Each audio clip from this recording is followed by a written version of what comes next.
মুখের কথাগুলো সুন্দর করে শুনবেন।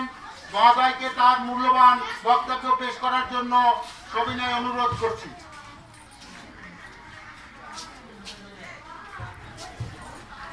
আসসালামু আলাইকুম। 2025 শিক্ষাবর্ষের ফলাফলের হাজী ফজলুল হক স্কুলের ফলাফল ঘোষণার আজকের অনুষ্ঠানের সম্মানিত স্কুলের প্রধান শিক্ষক, অন্যান্য শিক্ষক মণ্ডলী এবং ম্যাডামরা যারা উপস্থিত আছেন এবং সম্মানিত গার্জিয়ান এবং কোমলমতি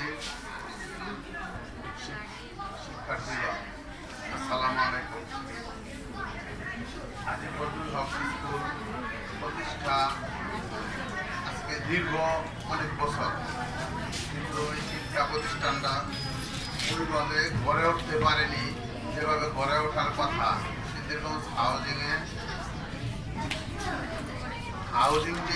হাউজিং এলাকাটা যেভাবে অতি দ্রুত সময়ে উন্নত হয়েছে বা অন্যান্য সুযোগ সুবিধা চাহিদা যেগুলি গড়ে উঠেছে, ওইভাবে এই শিক্ষা প্রতিষ্ঠানটা আমাদের এলাকায় গড়ে উঠতে পারেনি।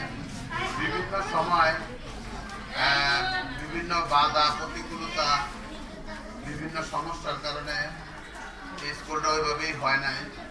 তবে এই স্কুলটা একটা সময় একবার না একাধিকবার এই শিক্ষা প্রতিষ্ঠান অনেক শিক্ষার মান এবং শিক্ষা ব্যবস্থা আমাদের সিদ্ধিরগঞ্জের ভালো ভালো প্রতিষ্ঠান থেকে অনেক নাম করেছিল। যেরকম সিদ্ধিরগঞ্জ রেবতী মহল, পানি উন্নয়ন বোর্ড, তারপর অন্যান্য কিছু কিন্ডার গার্ডেন আছে, আমাদের আশেপাশে কিছু শিক্ষা প্রতিষ্ঠান আছে। এদের মধ্যে থেকে বাৎসরিক যখন রেজাল্ট দেওয়া হইতো, রেজাল্টের এবং শিক্ষা ব্যবস্থা এবং মানের দিক দিয়ে অন্যতম হাজী ফজলুল হক স্কুল ছিল। একটা সময় 650-700 স্টুডেন্ট ছেলে মেয়ে এই শিক্ষা প্রতিষ্ঠানে ছিল। বেশি দিন না, মাত্র 2-2.5 বছর আগেও এই মাঠে আমরা জায়গা দিতে পারতাম না। এই একটা ক্লাসরুমেও আমরা শিক্ষার্থী ছেলে মেয়েদেরকে জায়গা দিতে পারিনি। পরবর্তীতে আমরা ওই জায়গায় বাধ্য হয়েছিলাম এই ক্লাস বাড়ানোর জন্য। কিন্তু আজকে দুর্ভাগ্য 1-1.5 বছর যাবৎ এই শিক্ষা প্রতিষ্ঠানটা দিনে দিনে অনেক অবনতির কারণে অনেক নিচে চলে গেছে। শুধু এটার জন্য এই বর্তমান যারা আছে ওনারা দায়ী না, এটার জন্য দায়ী হলো আমাদের স্কুলেরই সাবেক একজন প্রধান শিক্ষক আছে। যেটা নিয়ে দেখেন, একটা শিক্ষা প্রতিষ্ঠানের, একটা মিল ইন্ডাস্ট্রি, একটা যে কোনো ব্যবসা প্রতিষ্ঠানের কিন্তু প্রধান থাকে একজন অ্যাডমিট ম্যানেজার অথবা একজন দায়িত্বশীল প্রধান শিক্ষক। বিশেষ করে শিক্ষা প্রতিষ্ঠানের যে প্রধান শিক্ষক, তার দক্ষতা, তার মেধা দিয়ে কিন্তু শিক্ষা প্রতিষ্ঠানরা উন্নতি করে। যারা এটার মালিক বা যারা পরিচালনা করে তারা কিন্তু এগুলি কি করে না। বড় বড় যত শিল্প প্রতিষ্ঠান, শিক্ষা প্রতিষ্ঠান হয়েছে, তারা কিন্তু দক্ষ শিক্ষক অথবা ওই প্রতিষ্ঠানের অ্যাডমিট ম্যানেজার তাদেরকে দিয়ে পরিচালনার মাধ্যমে ওই প্রসারিত করেছে। আমাদের এই শিক্ষা প্রতিষ্ঠানের সাবেক প্রধান শিক্ষক ছিলেন, উনি পাশাপাশি আরেকটা প্রতিষ্ঠান করে আমাদের এই স্কুলটাকে কিভাবে মানে ক্ষতিগ্রস্ত করবে ওই পায়তারার উদ্দেশ্যে কিন্তু ওই জায়গায় গিয়া স্কুলটা করছে। ওই জায়গায় আবার পাশাপাশি আমাদের ভূমিতে একটা শিক্ষা প্রতিষ্ঠান হয়েছে। একটা শিক্ষা প্রতিষ্ঠানের পাশাপাশি যদি 2টা শিক্ষা প্রতিষ্ঠান হয়, ওই জায়গায় এমনিতেই একটু বাধা হয়, প্রতিযোগিতা শুরু হয়ে যায়। বিশেষ করে আপনারা যারা সচেতন গার্জিয়ান আছেন, যখন একটা স্কুল থাকে তখন আপনারা কিন্তু এই এলাকার ভিতরে একটা প্রতিষ্ঠান ছিল হাজী ফজলুল হক স্কুল, আর আশেপাশে ছিল 2-1টা কিন্ডার গার্ডেন। তখন আপনারা এত প্রতিযোগিতায় যান নাই, কিন্তু এখন প্রতিযোগিতায় যেতে বাধ্য হচ্ছেন। কিসের জন্য? যে স্কুলের পড়ালেখার প্রথমত যারা সচেতন গার্জিয়ান, তারা প্রথমত খুঁজতেছেন যে এই স্কুলের শিক্ষা ব্যবস্থাটা কি। এই স্কুলের শিক্ষার মান কি, এই স্কুলের ভালো শিক্ষক ম্যাডাম কি, এ ধরনের বিভিন্ন ফ্যাসিলিটি সুযোগ সুবিধা আপনারা খুঁজতেছেন। যখনই পাশাপাশি অন্য অন্য শিক্ষা প্রতিষ্ঠান হয়েছে, ওই প্রতিষ্ঠান হওয়ার পরেই আপনারা প্রতিযোগিতা হিসাবে দেখতেছেন এই স্কুল থেকে আরো ভালো কোন স্কুলে ভালো শিক্ষক দ্বারা এবং শিক্ষার মান কিরকম এরকম খুঁজতে গিয়ে হয়তো দেখা গেছে আমাদের পাশে, অথচ দেখা গেছে এই স্কুলের বয়স প্রায় 16, 17, 18 বছর, অথচ ওই স্কুলে দেখা গেছে মাত্র 2 বছর। কিন্তু আমরা আসলে ভিতরের চাকচক্য না দেখে আমরা বাহিরে চাকচক্য দেখতেছি। আসলে এই শিক্ষা প্রতিষ্ঠানটা অনেক আগে গড়ে উঠেছে এবং এটার মানও আছে এখনো। যখন একটা প্রতিষ্ঠান গড়তে গেলে এর মান তৈরি করতে হলে অনেক পরিশ্রম, মেধা, শ্রম দিতে হয়, অনেক লোকের মেধা পরিশ্রমের মাধ্যমে, এবং বিশেষ করে শিক্ষা প্রতিষ্ঠান কিন্তু ভালো মেধাবী ছাত্রছাত্রীর মাধ্যমেই শিক্ষা প্রতিষ্ঠানের নাম হয়। এই স্কুল থেকে কিন্তু অনেক কোমলমতি মেধাবী ছেলে মেয়ে এই জায়গা থেকে পড়ালেখা করে ভালো রেজাল্ট নিয়ে বিভিন্ন ভালো ভালো প্রতিষ্ঠানে আজকে পড়ালেখা করছে।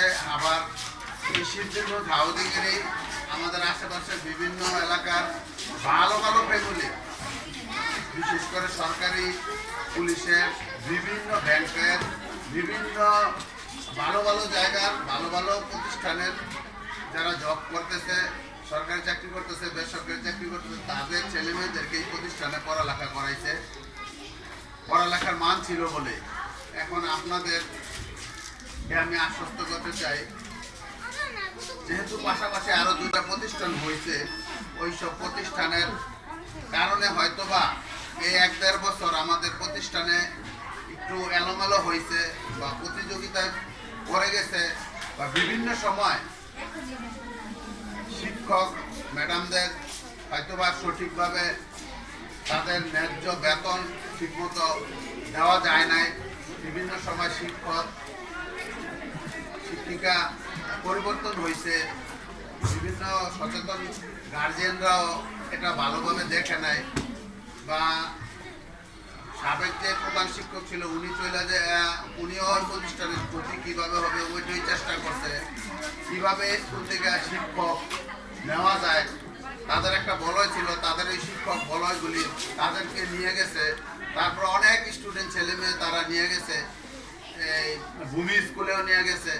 তো এইভাবে একটা প্রতিষ্ঠানকে তো ধরে রাখা অনেক কষ্টকর। তারপরও যারা এই স্কুলকে ভালোবাসে বা এই স্কুলের প্রতি আস্থা আছে, সচেতন যারা আমাদের হাউজিংয়ের আশেপাশে যারা সচেতন গার্জিয়ান আছে, যারা জানে, তারা অবশ্যই ভরসার জায়গা দেখেই এখনো তাদের ছেলে মেয়েদেরকে স্কুলে পড়াচ্ছে।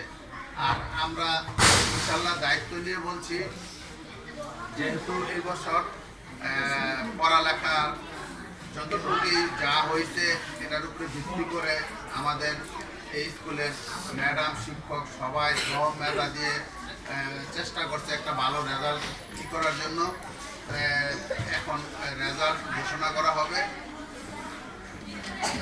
আমি বলবো, নতুন বছর যে ভর্তি কার্যক্রম শুরু হয়েছে, আপনারা যারা সচেতন গার্জিয়ান আছেন, এই স্কুলের বিভিন্ন সুযোগ সুবিধা যেগুলি আপনাদের দরকার, ওইগুলি আমাদের হেড স্যার আছে, আরও যারা দায়িত্বশীল আছে তাদের কাছে আপনারা প্রস্তাব দেবেন বা অভিযোগের মতো বলবেন।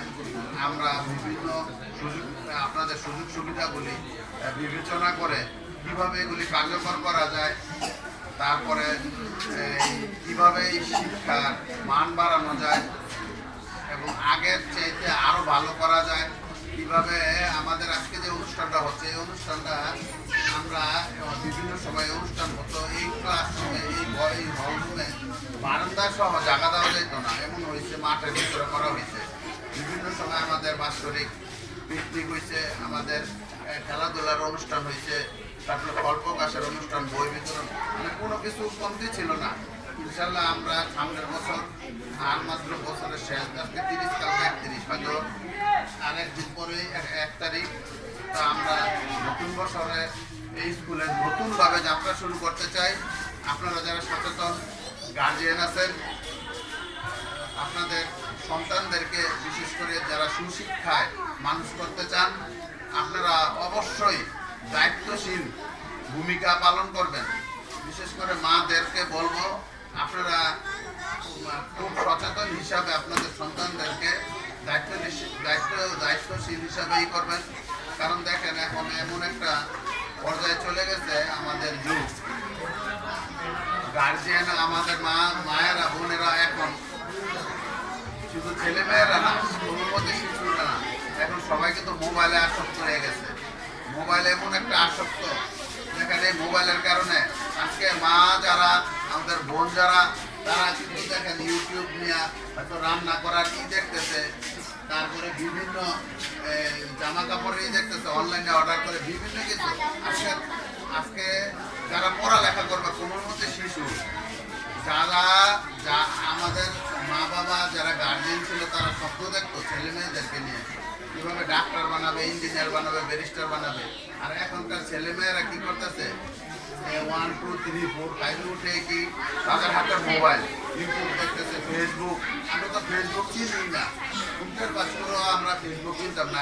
এখন কি হইতেছে, মাত্র 3, 4 ছেলে মেয়ে ইউটিউব চিনে, হোয়াটসঅ্যাপ চিনে, ইমো চিনে, সব তারা ব্যবহার করতেছে। মোবাইলের সব সেক্টরে ঢুকে তারা মোবাইলের প্রতি এরকম ভাবে আসক্ত হয়েছে। এমনকি গার্জিয়ান মা বোনেরাও বাবারাও কি করছে, এই মোবাইলের প্রতি আসক্ত হয়ে গেছে। ছেলে মেয়ে কোন দিকে যাচ্ছে, কিভাবে পড়ালেখা করছে, তাদেরকে যে সুশিক্ষায় মানুষ করতে হবে, এবং যার সন্তান ঠিকমতো পড়ালেখা করতেছে না, আমার সন্তানের ভুল হচ্ছে না শিক্ষা প্রতিষ্ঠানের ভুল হচ্ছে না শিক্ষা প্রতিষ্ঠানের শিক্ষকদের কোনো ভূমিকা নাই, সেটাও বলতেছে না। সবাই কি হচ্ছে, মোবাইলের প্রতি সবাই আসক্ত হয়ে গেছে। এই মোবাইল আসক্ত থেকে আমাদেরকে বাঁচতে হবে।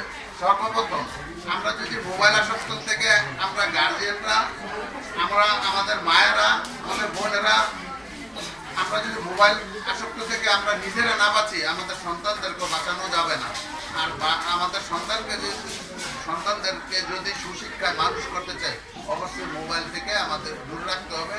দ্বিতীয় হলো শাসন ব্যবস্থা একদম উঠে গেছে। যে শাসন ব্যবস্থা ছিল আগে, শিক্ষকদের হাতে ছিল লাঠি, এখন ওই লাঠি উঠে যাওয়াতে আজকে দেখেন, এই 2 বছর আগে, 1-1.5 বছর আগে শিক্ষা প্রতিষ্ঠানের সামনে স্কুল চলাকালীন সময় কোনো খেলাধুলা তো হবে দূরের কথা, কোনো অনুমতি ছিল না। আর এখন আজকাল যে গার্জিয়ানরাই দেখেন, শিক্ষা প্রতিষ্ঠান চলে, একদিকে গান বাজনা চলে, একদিকে মসজিদের আজান চলে, আবার যারা খেলাধুলা করে তাদেরও তো গার্জিয়ান আছে।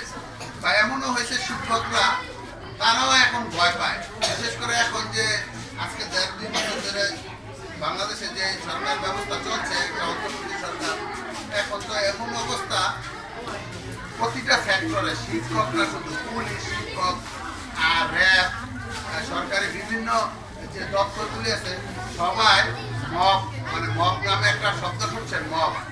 কোনো কিছু যদি আজকে ভালো বলে, মবের জন্য কি হচ্ছে, তারা আগের মতো প্রতিবাদ করতে পারে না, হ্যাঁ, বা সচেতন করতে পারে না। বা অনেক সময় আছে গার্জিয়ানদের দূরদর্শিতার কারণে, গার্জিয়ানদের সচেতনতার অভাবে আজকে এই যে একটা শিক্ষা প্রতিষ্ঠানের সামনে খেলাধুলা হয়, গার্জিয়ানরাও এগিয়ে আসে না যে শিক্ষা প্রতিষ্ঠানের সামনে আমার ছেলে মেয়ে কীভাবে এই জায়গায় খেলাধুলা করে। তাদেরকে যেরকম দায়িত্ব নিতে হবে, শিক্ষকদেরকে দায়িত্ব নিতে হবে, শিক্ষা এবং ম্যানেজমেন্টেরও দায়িত্ব নিতে হবে। না হলে আমাদের সমাজ ব্যবস্থা তো ভালো হবে না। আমাদের গার্জিয়ানদেরকে কঠোরভাবে তাদের সন্তানদেরকে শাসন ব্যবস্থা চালু করতে হবে, শাসন করতে হবে। যদি সন্তানদেরকে সুশিক্ষায় আমরা শিক্ষিত না করতে পারি, আচ্ছা আমরা কিভাবে তাদেরকে দিয়ে স্বপ্ন দেখবো, কিভাবে তাদেরকে ডাক্তার বানাবো, তাদেরকে ইঞ্জিনিয়ার বানাবো, তাদেরকে উকিল বানাবো, ব্যারিস্টার বানাবো। আমাদের এখন হলো তথ্য প্রযুক্তির যুগ, আমাদেরকে প্রচুর বাংলাদেশে প্রকৌশলী, বিশেষ করে প্রকৌশলী যদি আমরা না বানাইতে পারি, প্রযুক্তির দিক দিয়ে প্রচুর মেধাবী হতে হবে। আগামী বিশ্বটা হবে পরিপূর্ণ প্রযুক্তি নির্ভর। প্রযুক্তি নির্ভর হতে হলে তো অবশ্যই আমাদের শিক্ষক স্টুডেন্ট ছেলে মেয়েদেরকে প্রযুক্তির দিক দিয়ে এগিয়ে যেতে হবে, আর প্রচুর মেধাবী হতে হবে এবং পড়ালেখা করতে হবে। এখন আমাদের সবার উচিত আমাদের সন্তানদের উপর দায়িত্বশীল হওয়া, মোবাইল থেকে আসক্ত হওয়া আর আমাদের ছেলে মেয়ে যারা বিশেষ করে ছোট, বিশেষ করে ছেলেরা একটু দুষ্ট থাকে, তাদের প্রতি গার্জিয়ানদেরকে একটু সচেতন হয়ে দায়িত্ব নেওয়া, আর মেয়েদের প্রতিও সচেতনতার সহিত দায়িত্ব রাখা, আর বিশেষ করে যারা স্বাবলম্বী হয়ে গেছে, বিশেষ করে মাদকের সুবোধ ভয়ঙ্কর আমাদের দেশে বা আমাদের সমাজে, যাতে আমাদের সন্তানগুলি মাদকের দিকে জড়িয়ে না যায়। একটি সন্তান যদি একটি পরিবারে যদি মাদকের দিকে আসক্ত হয়ে যায়, একটা পরিবার ধ্বংস, পরিপূর্ণভাবে একটি পরিবার ধ্বংস হয়ে যায়। তা আমাদের সকলের সচেতন হতে হবে, আমাদের অভিভাবকদের, আমাদের শিক্ষকদের, আমাদের স্কুলের যারা আমরা দায়িত্বে আছি সবারই। আর স্কুলের আরও অবকাঠামোগত অনেক কাজ বাকি আছে, যে কাজগুলির জন্য হয়তো শিক্ষা গার্জিয়ানরা অনেক কিছু আরও মানে আশা করতেছে। বিশেষ করে স্কুলের রঙের প্রয়োজন, বাহিরে আমরা রং করব। এই যে বারান্দায় টিন সবই হয়ে গেছিল, প্রায় অনেক টাকার আমরা টিন পাল্টিয়ে দিয়েছি। আরও ভিতরগত আরও অনেক কিছু কাজ আছে, বাথরুমের কিছু কাজ আছে। হ্যাঁ, এই কাজগুলি আমরা ইনশাল্লাহ খুব অতি সত্তর করব। কিভাবে আগের চাইতে আরো ভালো এই শিক্ষার প্রতিষ্ঠানটা একটা অবস্থানে নেওয়া যায় এবং শিক্ষার মান এই স্কুল থেকে কিভাবে সুশিক্ষায় সন্তানদেরকে মানুষ করা যায়, সেটার ব্যবস্থা আমরা ইনশাল্লাহ, মানে আপনারা যেরকম সচেতন গার্জিয়ান আছেন, আমাদের স্কুলে যারা শিক্ষক মন্ডলী আছে, আমাদের যারা ম্যানেজমেন্টে আমরা আছি, আমরা উভয়ে এই এলাকার সাথে, সমাজের সাথে আমরা সবাই পরিশ্রম করে এই শিক্ষা প্রতিষ্ঠানকে একটা পর্যায়ে দাঁড় করাবো। ইনশাল্লাহ সবাই দোয়া করবেন। আর যারা আজকে পরীক্ষার ফলাফল ভালো রেজাল্ট করছেন, সকলের সুস্বাস্থ্য কামনা করছি। আগামী দিন যাতে আরো ভালো রেজাল্ট করে এই শিক্ষা প্রতিষ্ঠান থেকে ভালো প্রতিষ্ঠানে গিয়ে পড়ালেখা করে দেশ এবং জাতির জন্য কিছু করতে পারেন। আর যারা রেজাল্ট খারাপ যাদের সন্তান রেজাল্ট খারাপ, মানে গত বছর যেমন রোল নম্বর ছিল 10, হয়তো 20 হয়ে গেছে, এরকম যারা রেজাল্ট খারাপ হচ্ছে, তাদের গার্জিয়ানদেরকে বলবো যে আপনারা অতি সচেতন হন, আপনারা দায়িত্বশীল, দায়িত্বতার সহিত দায়িত্ব পালন করেন। আপনাদের সন্তানদেরকে যদি এটা হলো একটা ধাপ, এই ধাপ থেকে যদি আপনারা দায়িত্ব সঠিকভাবে পালন না করতে পারেন, এই শিক্ষার্থীদের ভবিষ্যৎ কিন্তু অন্ধকার। আমাদের সকলেরই দায়িত্ব নিতে হবে এবং আমাদের সকলেরই ভূমিকা পালন করতে হবে। আসসালামু আলাইকুম।